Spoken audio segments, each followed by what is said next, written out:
Welcome to this explainer where we dive into the data-driven mechanics of managing pet policies in the Kansas City rental market. If you are an investor here, you already know that a single, unexpected pet dispute can completely wipe out months of hard-earned cash flow. Pets are just a massive part of this business. So today, we are going to break down exactly how to structure your pet charges to maximize your financial protection while staying firmly within the lines of state and federal law. Here is our agenda. 1. The pet payment problem. 2. Defining rent, deposits, and fees. 3. Missouri versus Kansas laws. 4. Fair Housing Act exceptions. 5. The cost of pet damage. And 6. Structuring your pet policy. Just a quick note before we dive into the data. This explainer is strictly an educational guide from Alpine Property Management, Kansas City, and not legal or tax advice. Alpine has been serving Kansas City investors since 2013 and currently manages over 250 properties. So we are bringing you practical, data-driven insights straight from over a decade of real-world management experience across the metro. Section 1. The pet payment problem.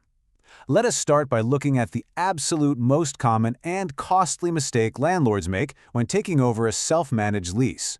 The core issue here is a total lack of clear terminology. It happens all the time. We frequently see an owner charge a pet deposit, a pet fee, and maybe even pet rent, but just lump it all under one generic term. Mixing these three concepts up becomes a very real problem the second a deposit dispute lands in Jackson County Circuit Court, or when a Kansas judge asks which specific statute actually governs your charge. You really have to be precise. Section 2. Defining rent, deposits, and fees. Okay, let us clearly define our core terms so we know exactly what financial tools are actually in our toolbox. First up is pet rent.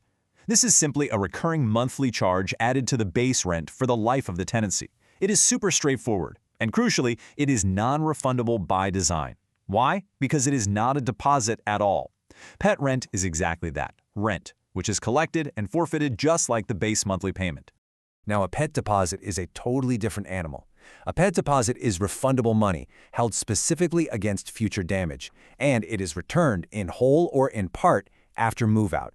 Because it is a deposit, it is tied directly to the specific property's security deposit laws of the state where your rental is located. Finally, we have the pet fee. This one kind of sits in a gray zone between rent and a deposit. It is a one-time charge collected at move-in, and it is never returned to the tenant. However, it is not labeled or treated as ongoing rent either. It is simply a flat upfront fee. Section 3. Missouri versus Kansas laws. What is truly fascinating is how these basic definitions collide with the state line split. The rules of the game change dramatically depending on which side of state line road your property sits. Missouri leaves pet deposits completely uncapped on top of the base security deposit.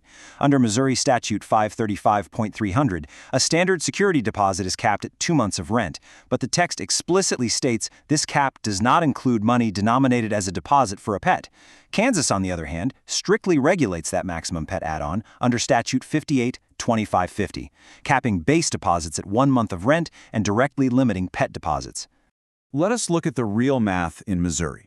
On an average metro rent of, say, $1,300 to $1,400, Missouri allows a massive base security deposit cap of up to $2,800. And thanks to that statutory exclusion we just mentioned, you can layer a completely unlimited separate pet deposit right on top of that base figure. By stark contrast, Kansas law firmly caps the pet deposit at half a month of rent. So on that exact same $1,300 to $1,400 unit, your pet deposit is strictly capped at $650 to $700. This means a flat $750 pet deposit on a $1,300 unfurnished unit in Johnson County, places like Overland Park, Lenexa, or Olathe, is legally unenforceable. A judge will likely view that extra $100 as unrecoverable rent. Section 4. Fair Housing Act exceptions. Let us move up to the federal level because everything we just discussed about state caps goes right out the window when we talk about assistance animals. Here is a crucial question every single investor absolutely must know the answer to. If a tenant brings you a documented service animal or an emotional support animal, can you utilize these financial structures we just learned about? The answer is an absolute definitive no. Under the Fair Housing Act, the Department of Housing and Urban Development does not classify these assistance animals as pets, period. Because of that, you cannot charge pet rent, deposits, or processing fees for them on either side of the state line. You can certainly still hold the tenant responsible for actual damage caused by the animal through the standard security deposit process, but upfront pet money or ongoing pet rent is completely off the table. Section 5. The cost of pet damage. So, the real question is, will a statutory cap actually cover the real-world damage a pet might cause? Let us look at the data to see what a unit turnover truly costs. Based on Alpine managing 250-plus properties, turn costs escalate really fast. A Class A turn usually lands around $1,500 to $2,500. Class B jumps up to between $2,500 and $4,000, and Class C properties frequently see turn costs hitting $4,000 to $7,000 once flooring, paint, and cleaning are combined. And pet damage rarely shows up as a simple, cheap line item. A bored puppy can literally chew through a $650 capped Kansas deposit in a single afternoon. We're talking about major repairs like subfloor replacement under torn carpet, intense odor remediation, or turning a normal touch-up into a full seal and repaint job. A $650 capped Kansas deposit simply cannot cover that kind of heavy lifting, which means you need a different financial strategy entirely. Section 6. Structuring your pet policy. This brilliantly illustrates why structuring your policy correctly from day one is the ultimate solution. You need to combine the right tools to protect your asset without breaking the law or inflating your operating costs. Here's a mechanic a lot of owners overlook. If you just bake your pet rent into the advertised base rent to make it one blended number, it automatically raises the total figure that your property management tier is calculated against. It also raises the base for your lease-up fee, which is often 50% of the first month of rent. Keeping pet rent as a distinct, separate charge avoids unnecessarily inflating your 5 to 10% management fee and your lease-up fee. It is a simple fix that saves you real money. To summarize our comparative deep dive, let us look at exactly how each state regulates these charges side by side. In Missouri, pet deposits fall completely outside the statutory cap. In Kansas, they are strictly capped at half a month of rent. Both states treat pet rent as standard rent with no caps, and both states allow non-refundable pet fees outside of deposit restrictions. The key is knowing exactly what you are charging and why. To stay perfectly compliant and protect your property, follow these exact steps. 1. Name the charge exactly what it is in the lease. Do not call it a fee if you ever plan to return it. 2. Ensure pet rent goes on the rent ledger, not the deposit ledger. 3. Build your reasonable accommodation process into the application flow early, so you spot assistance animals before invoicing a deposit.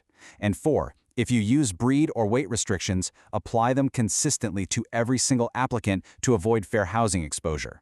Because a non-refundable fee is totally disconnected from actual damage risk, and a capped Kansas deposit is just too low to cover major repairs, combining these tools is typically your best data-driven approach. Most owners end up combining a modest, legally compliant deposit with ongoing pet rent. This helps build a running reserve that spreads the protection across the tenancy, offsetting your damage risk without alienating great tenants with a massive upfront cost.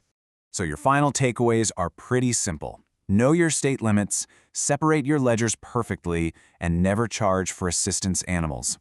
Getting this right takes careful attention to detail and a solid understanding of the local statutes. Are you absolutely sure your current leases are not leaving your investments exposed across the state line?